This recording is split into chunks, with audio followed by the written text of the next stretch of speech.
મિત્રો, તમે palm oil વિશે તો સાંભળ્યું જ હશે, પરંતુ શું તમે ક્યારેય જોયું છે કે ફેક્ટરીમાં પામ ઓઇલ કેવી રીતે બને છે? અને જો કોઈ મહિલા પામ ઓઇલની બનાવટો ખાય તો શું ખરેખર ગર્ભવતી થઈ શકે છે? મિત્રો, આજના એપિસોડમાં અમે તમને તેની સંપૂર્ણ પ્રક્રિયા જણાવવા જઈ રહ્યા છીએ અને અમે તમને એક એવી ફેક્ટરીની અંદર લઈ જઈશું જ્યાં મોટા પાયે પામ ઓઇલનું ઉત્પાદન થશે. મિત્રો, જાણવા મળે છે કે પામ ઓઇલનું ઉત્પાદન પામ વૃક્ષોથી શરૂ થાય છે. આવા ઊંચા વૃક્ષો પરથી તાડના ફળો કાઢવાનું કામ મોટી લાકડીની મદદથી કરવામાં આવે છે. જો તમે અત્યાર સુધી ખજૂરનું ફળ જોયું નથી તો આ ફળ કંઈક આના જેવું લાગે છે. જો તમે આગળ બીજ જુઓ, જેને પામ નટ કહેવાય છે, જેનો રંગ સફેદ છે, આ ફળની આસપાસનો ભાગ કહેવાય છે. હવે અહીં તાડના ફળોને ખંડમાંથી તોડીને ટ્રેક્ટરમાં લોડ કરવામાં આવે છે. આ સમગ્ર પ્રક્રિયાને હાર્વેસ્ટિંગ કહેવામાં આવે છે, જ્યાં કેટલીકવાર ઝાડમાંથી પામના ફળો કાઢવા માટે મશીનનો ઉપયોગ કરવામાં આવે છે અને જમીન પર પડેલા પામના ફળોને ઉપાડીને ટ્રકમાં લાવવામાં આવે છે. દર વર્ષે 16 થી 20 કિલો પામ ફળ અને એક પામ વૃક્ષમાંથી આપણે 25 થી 30 વર્ષ સુધી પામ તેલ કાઢી શકીએ છીએ. હવે જ્યાં તાડના ઝાડની કાપણી થઈ શકતી નથી, ત્યાં આવા પ્રોસેસરોનો ઉપયોગ કરવામાં આવે છે, જેના કારણે સમગ્ર લણણીની પ્રક્રિયા બમણી ઝડપે થાય છે. ટ્રોલીની મદદથી આ તમામ તાડના ફળોને આસાનીથી કાપીને જારમાં ટ્રકમાં લાવવામાં આવે છે અને પછી આ ટ્રકો ફેક્ટરીમાં મોકલવામાં આવે છે. જ્યાં આ વૃક્ષો હોય ત્યાંથી આ ટ્રકો આ તાડના ફળો લઈ જાય છે.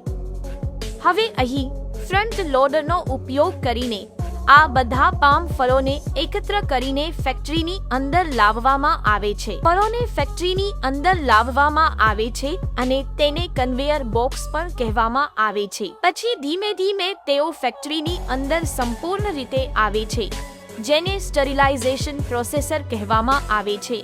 અને આ કામ કરવા માટે આ તાડના ફળોને આ રીતે સ્ટરીલાઇઝેશન ચેમ્બરમાં નાખવામાં આવે છે. પ્રેશરાઇઝ્ડ સ્ટીમની મદદથી જંતુમુક્ત કરવામાં આવે છે. આ પામ ફળો આ ચેપ પ્રોસેસરમાંથી પસાર થાય છે, જ્યાં આ ફળોને ઉકાળવામાં આવે છે અને તેમાંથી સૂક્ષ્મ જીવો દૂર કરવામાં આવે છે. હવે અહીં ફળો જુઓ, તેને સારી રીતે ઉકાળવામાં આવ્યા છે. ત્યારબાદ તેને અહીંથી આ પ્લાન્ટમાં લઈ જવામાં આવે છે, જેના માટે અહીં હાજર કન્વેયર બેલ્ટનો ઉપયોગ કરવામાં આવે છે. હવે અહીં તમે જોઈ શકો છો કે ધીમે ધીમે આ બાફેલા પામ ફળોને પ્લાન્ટમાં લઈ જવામાં આવે છે, જ્યાં આ ફળોને વિવિધ પ્રોસેસરમાંથી પસાર થવું પડે છે અને ત્યારબાદ જ વધુ સારી ગુણવત્તાનું પામ ઓઇલ બનાવવામાં આવે છે, એવી રીતે જ્યાં તે ઝડપથી ફરે છે અને પછી ધીમે ધીમે આ ફળોમાં રહેલી ખાલી ડાળીઓ દૂર થઈ જાય છે. હવે તમે જોઈ શકો છો કે એક પછી એક તે કેટલી ઝડપથી ફરે છે. અહીં હાજર કન્વેયર બેલ્ટની મદદથી આ તાડના ફળો બહાર આવે છે અને સીધા ડાયજેસ્ટર મશીનની અંદર મોકલવામાં આવે છે, જ્યાં ગરમીનો ઉપયોગ થાય છે. આ ફળોને સુપાચ્ય બનાવવા માટે હવે તમે અહીં ડાયજેસ્ટર મશીનની અંદર જોઈ શકો છો કે કેવી રીતે આ મશીન આ ફળોને પલ્પમાં ફેરવે છે અને પછી થોડા સમય પછી જ્યારે તેઓને આ મશીનમાંથી બહાર કાઢવામાં આવે છે, ત્યારે તેમનો આખો આકાર કંઈક આવો બદલાઈ જાય છે. ફળો સંપૂર્ણપણે છૂંદેલા છે. હવે તે પ્રેસ મશીનની અંદર આવશે, જે આ સમગ્ર પ્રક્રિયાનું મુખ્ય પ્રોસેસર છે, કારણ કે આ ફળોમાંથી જ્યુસ કાઢવામાં આવે છે. આ પ્રેસ મશીનની મદદથી સૌથી પહેલા એક તરફ પામ ઓઇલમાંથી ફાઇબરને અલગ કરવામાં આવે છે. આ રીતે જે પણ બહાર કાઢવામાં આવે છે, બીજી તરફ આ ફળોમાંથી સામાન્ય તેલ કાઢવામાં આવે છે. હવે તમે અહીં જોઈ શકો છો કે કેવી રીતે આ મશીન આ ફળોને અંદરથી દબાવીને તેમાંથી તેલ કાઢે છે.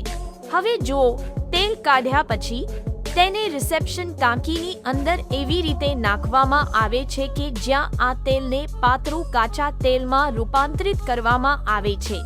હવે અહીં પાતળું ક્રૂડ પામ ઓઇલ તૈયાર કરવામાં આવે છે.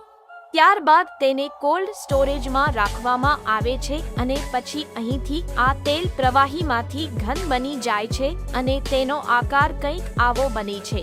હવે જુઓ, થોડા સમય પછી પાતળું ક્રૂર પામ ઓઇલ અહીં ક્લેરિફાઈડ મશીનમાં લઈ જવામાં આવે છે.